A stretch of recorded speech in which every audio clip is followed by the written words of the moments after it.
तो पेट exam 2023 practice set number 2। तो आइए बात करते हैं, इसको पढ़ते हैं। पहले निम्नलिखित आरेख को सावधानी पूर्वक अध्ययन करके प्रश्नों का उत्तर दीजिए। 7 कंपनियों का वर्ष 2007 का आय व्यय का लेखा जोखा करोड़ों में दिया हुआ है और ये परसेंटेज का सूत्र दिया हुआ है। कैसे परसेंटेज प्रॉफिट एंड लॉस निकालते हैं? आय माइनस आय को व्यय से घटा देते हैं, अपॉन व्यय कर देते हैं, इंटू 100 कर देते हैं। तो ये हमारा क्या मिलता है? Profit and loss. तो ये 81 नंबर सवाल को देखते हैं। अगर कंपनी ए की आय वर्ष 2007 में 2006 से 10% बढ़ती है और वर्ष 2006 में 20% लाभ प्राप्त किया, तो वर्ष 2006 में खर्च क्या था? करोड़ों रुपए में दशमलव में 2 अंक तक ज्ञात करिए। तो ये सवाल को हल करते हैं। ये कंपनी ए हो गई हमारी और राशि ये सारी करोड़ों में दी हुई है, 27.5 करोड़, और ये व्यय हो गया हमारा, और आय कितना है? 37.5 करोड़। तो वर्ष 2006 में अगर हम बात करें, वर्ष 2006 में कंपनी ए की आय, तो वो क्या हो जाएगी? वो हो जाएगी 100/110 गुणे 37.5। इसको काट लीजिए, 0 से 0 कट जाएगा, ये कटेगा नीचे 0, तो ये भी 0 चला जाएगा। अब कितना हो जाएगा? इसको आप कर लीजिए। ये भाग देने पे आएगा, 375 को 11 से भाग देंगे तो कितना आएगा? 3 टाइम जाएगा, फिर 4 टाइम जाएगा, फिर 0, फिर 9। तो ये आ गया वर्ष ए में कंपनी की आय। अब मान लेते हैं कि मान लिया कि 2006 में कंपनी ए का जो खर्च है, तो इसमें क्या कह रहा है? वर्ष 2000 में इतना प्राप्त किए गए, वर्ष 2000 में खर्च क्या था? ये देखिए पूछा है खर्च क्या था। तो मान लेते हैं कि खर्च x रुपये रहा होगा। 2006 में कंपनी ए का खर्च कितना रहा है? तो x मान लेते हैं। तो हमें क्या, अब ये वाला फार्मूला देखिए, profit percent and loss percent वाला, और आई माइनस बी अपॉन बी गुणे 100। अब इस फार्मूला को रख देते हैं, ठीक है। तो लाभ हानि प्रतिशत कितना दिया हुआ है? 20%। तो 20 को ऐसे 20 लिख लेते हैं, ठीक है। अब क्या दिया हुआ है? तो हमें आय निकालना है। आय तो हमने निकाल लिया कंपनी ए की, ये कितना आया? 34.09। और इसमें से हम क्या करेंगे? व्यय को घटा देंगे। व्यय हमने क्या माना है? ये व्यय क्या माना है? x है, तो इसमें से इसको घटा देंगे तो कितना हो जाएगा? और अपान में क्या हो जाएगा? x हो जाएगा गुणे 100। अब इसको हम सॉल्व करेंगे तो कितना हमें मिल जाएगा? ये 20 पंचे 100, तो ये हो गया। अब आइए इधर यहाँ कैलकुलेशन कर लेते हैं थोड़ा सा। तो ये कितना मिल जाएगा हमें? ये हमें मिल जाएगा, ये अगर काट दें तब भी आ जाएगा, नहीं तो x की वैल्यू हमें क्या मिल जाएगी? 28.41। ये हमारा आंसर हो जाएगा। तो इसको आप सॉल्व कर लीजिएगा, सॉल्व करने पे इतना आएगा। आइए बढ़ते हैं अगले क्वेश्चन की तरफ, 82 नंबर क्वेश्चन से। नीचे दिए गए कंपनियों में किसकी वर्ष 2007 में प्रतिशत लाभ और हानि उत्तम रही थी? अब हमें ये चेक करना है, तो हमें एक एक करके चेक करना होगा जो ऑप्शन में दिए हैं। तो आइए बी का चेक करते हैं। कंपनियों का लाभ प्रतिशत तथा हानि प्रतिशत, लाभ प्रतिशत या हानि प्रतिशत जो कंपनी बी का है वो क्या है? आइए इसको निकालते हैं। तो कंपनी बी का निकालना होगा, क्या करेंगे हम? प्रॉफिट परसेंट हमें कैसे निकालना है? तो ये देखिए सूत्र दिया हुआ है इसमें, इसी से निकालेंगे। आय से व्यय को घटा देंगे, तो ये आय कितना है? 42.5, और ये कितना है? 32.5। दोनों को घटाएंगे तो हमें 10 मिलेगा। तो 10 बटे, और क्या दिया हुआ है? व्यय। व्यय कितना दिया हुआ है? 32.5। 32.5। तो ये करके हम क्या कर देंगे? थोड़े 100 कर देंगे, तो हमें कितना मिल जाएगा? ये जानते हैं, ये एक 0 से ये यहाँ पे एक 0 बढ़ जाएगा और ये कट जाएगा। तो इसको हम 5 से काटते हैं, 5 दूनी 10 और 5 छक्के 30, 25, ठीक है। और ये 0 इधर नहीं, इधर बढ़ा देते हैं। तो ये 5 चौक 20 कट जाएगा, ये 5 एक कम 5 5 15, यानी 400/13। अब इसको हम जब हल करेंगे तो हमें कितना मिलेगा? 30.77, ठीक है, परसेंट।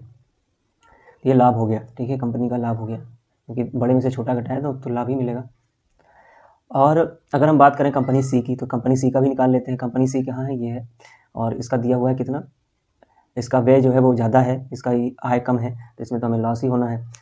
तो ये हो गया हमारा लाभ हानि प्रतिशत उच्चतम रही है, पूछा है इसने। तो आइए इसको निकाल लेते हैं। तो ये हो जाएगा 35 - 45/45 गुणे 100। तो ये कितना मिल जाएगा हमें? लगभग 22.2% मिल जाएगा। ये लॉस हो जाएगा। ये प्रॉफिट हुआ और ये लॉस हुआ। अब आइए अगला करते हैं, एफ़ का चेक करते हैं। तो एफ़ का कितना दिया हुआ है? 32.5 - 25/25 इंटू 100। इसका भी निकाल लेते हैं। सी का, तो सी का कितना आ जाएगा? अगर हम इसकी बात करें तो कितना आ जाएगा घटाने पे? तो 5 और 2 7 7.5/25, ये इससे तो ये घट ही जाएगा 4। तो इसका गुणा करा देते हैं, 7.5 गुणे 4, इससे ये कटेगा तो नीचे 10 हो जाएगा, 5 दूनी 10, 5 कम 5 5 25, 2 दूना 4, ये 4 दूना 15 दूना 30% आ जाएगा। 30% क्या आएगा? प्रॉफिट आएगा। आइए अगला कर लेते हैं, ए को चेक कर लेते हैं। तो ए का कितना हो जाएगा? 37.5 माइनस 27.5। आप लोग चेक करते रहिए, ठीक है। ये किसका है? ए का। तो ए का आप तो देख ही रहे हैं, तो इसको आप चेक करते रहिए साथ में।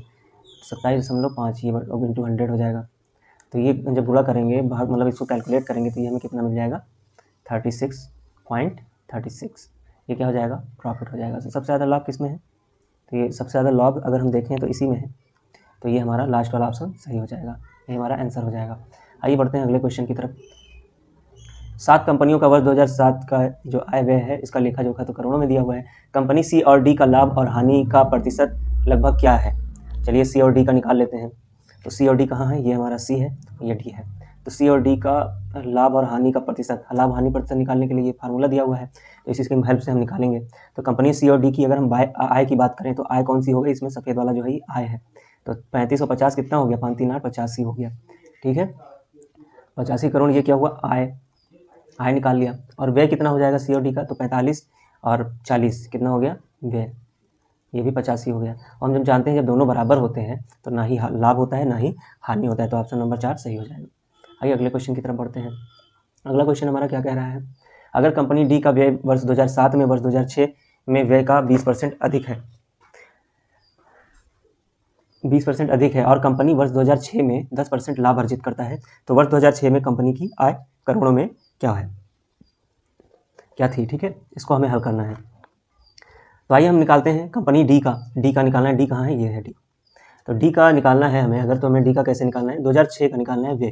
तो 2006 का अगर हमें व्यय निकालना है, कंपनी डी का 2006 का व्यय निकालना है, कैसे निकालेंगे? तो इसका हमें हो जाएगा, ये 45 दिया हुआ है, 45 इंटू 100/120 हो जाएगा। तो ये हमें क्या प्राप्त हो जाएगा अगर हल करेंगे? तो 75/2 यानी हमें 37.5 करोड़ मिल जाएगा, ठीक है। और अगर हम बात करें आगे क्या कह रहा है? कंपनी वर्ष 2006 में 10% का लाभ अर्जित करती है। तो हम जानते हैं 10% का लाभ इसी फार्मूला में रख दीजिए। 10% का लाभ है, परसेंटेज लाभ की जगह 10% कर दिया। और आय नहीं पता है, तो आय हमें ज्ञात करना है, तो ये कर दिया। व्यय की तो हमने निकाल लिया, तो 37.5% आ गया, और 37.5, तो ये गुणे 100 कर देंगे, तो हमें क्या मिल जाएगा? अगर हम आय, इसको आप कैलकुलेट कर लीजिएगा, तो ये मिलेगा 41.25 करोड़। आइए अगले क्वेश्चन की तरफ बढ़ते हैं। हमारा जो अगला क्वेश्चन है, कंपनी का वर्ष 2007 में अर्जित प्रतिशत लाभ क्या है? तो हमें कुल लाभ बताना है, ठीक है। सभी कंपनियों की कुल आय कितनी हो जाएगी? तो ये सारा हम जोड़ देंगे, जितनी भी आय है, ये जो खाली वाले हैं, ये 37.5, और ये 42.5, 35 और 50, 40 और 32.5, और कितना दिया हुआ है? 50। ये सब जोड़ने पे कितना मिल जाएगा हमें? ये सब जोड़ने पे हमें मिलेगा 287.5 करोड़। और अगर हम व्यय की बात करें, ये तो आय हो गई, तो ऐसे ही व्यय को जोड़ने पे 260 आएगा। ये व्यय वाले सारे जोड़ लो जो ब्लैक कलर के हैं, सारे जोड़ने हैं, फिर व्यय हमें क्या मिल जाएगा? 260 करोड़। अब लाभ प्रतिशत हम कैसे निकाल देंगे? लाभ प्रतिशत अगर निकालना है तो हमें क्या करना है? आय को व्यय से घटा देना है। तो 287.5 माइनस 260 अपॉन 260 हो जाएगा, इंटू 100 हो जाएगा। तो ये कितना हमें मिल जाएगा? तो ये अगर हम हल करेंगे तो हमें कितना आंसर आएगा? 10.57%। आप लोग हल कर लीजिएगा, ठीक है। और आंसर ये हमारा तीसरा सही हो जाएगा।